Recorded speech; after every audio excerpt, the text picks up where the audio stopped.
Hello friends, मैं Shweta Oberoi, astrologer, numerologist, vastu specialist Delhi से।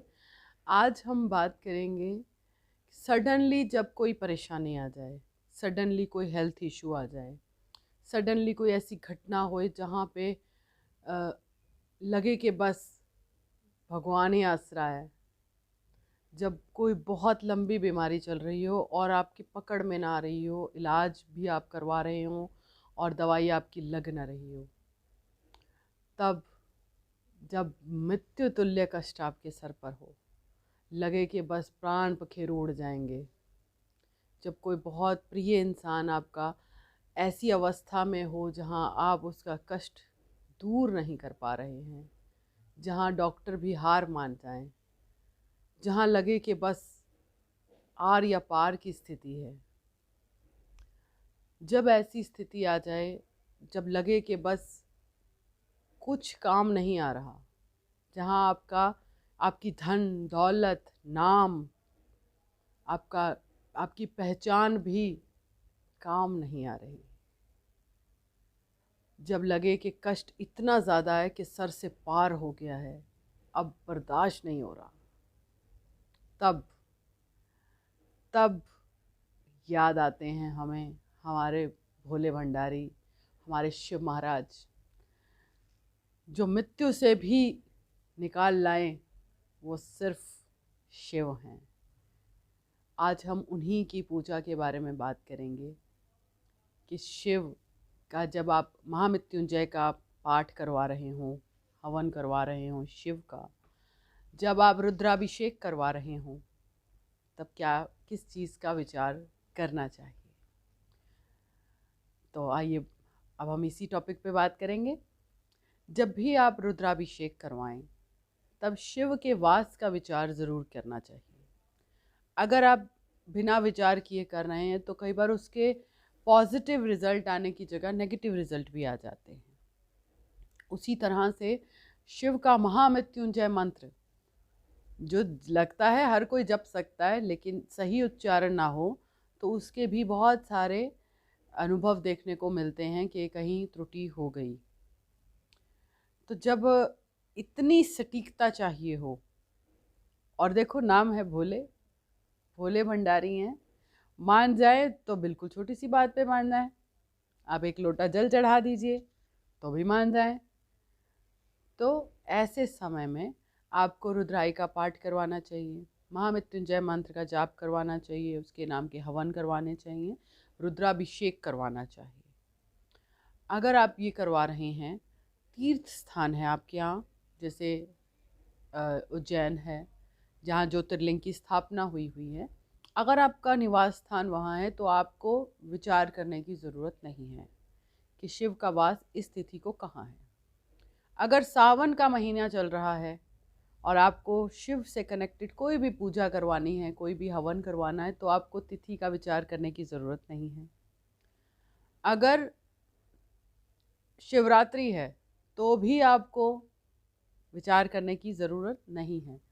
अगर आप किसी भी तीर्थ स्थान पे रहते हैं, तीर्थ स्थान के आसपास रहते हैं, जैसे हरिद्वार हो गया, उस तरह से आप वहाँ पर आप कभी भी करवा सकते हैं, वहाँ आपको शिव के निवास का विचार करने की ज़रूरत नहीं है।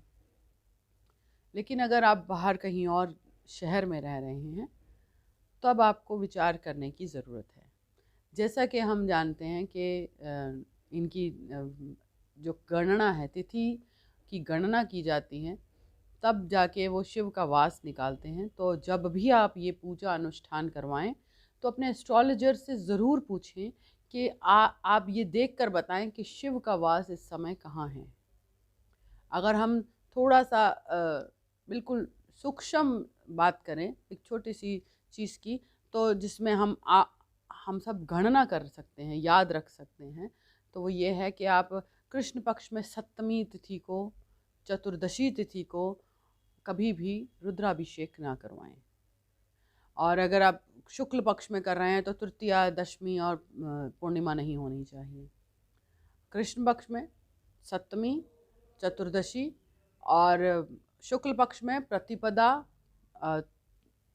पूर्णिमा और अष्टमी नहीं होनी चाहिए। अगर इन तिथियों पे आप करवाते हैं तो आपको बहुत अच्छा रिजल्ट नहीं मिलता। तो इसलिए जब भी आप करवाएं, कभी भी शिव का कोई भी अनुष्ठान करवाएं, तो शिव के वास का विचार ज़रूर करें। अपने एस्ट्रोलॉजर से पहले पूछें, फिर उस अनुष्ठान को आप शुरू करें। सावन में, शिवरात्रि में, तीर्थ स्थान पर या जहाँ ज्योतिर्लिंग की स्थापना हुई हो, उन स्थानों पर इन चीज़ों का विचार नहीं करना चाहिए। सावन के जो 16 सोमवार सोमवार आता है, पूरा एक महीना आता है जिसमें 5 सोमवार आते हैं, उनमें आप कभी भी करवाइए, उसका कोई विचार नहीं है। लेकिन जब आप ये करवा रहे हैं तो आप ध्यान रखें कि शिव के वास का विचार ज़रूर करें। अपने एस्ट्रोलॉजर से ज़रूर पूछें। और अगर आप चाहते हैं कि हम आपकी कोई इसमें मदद कर सकते हैं, तो स्क्रॉल के नीचे मेरा नंबर चल रहा है, आप मुझसे पूछ सकते हैं।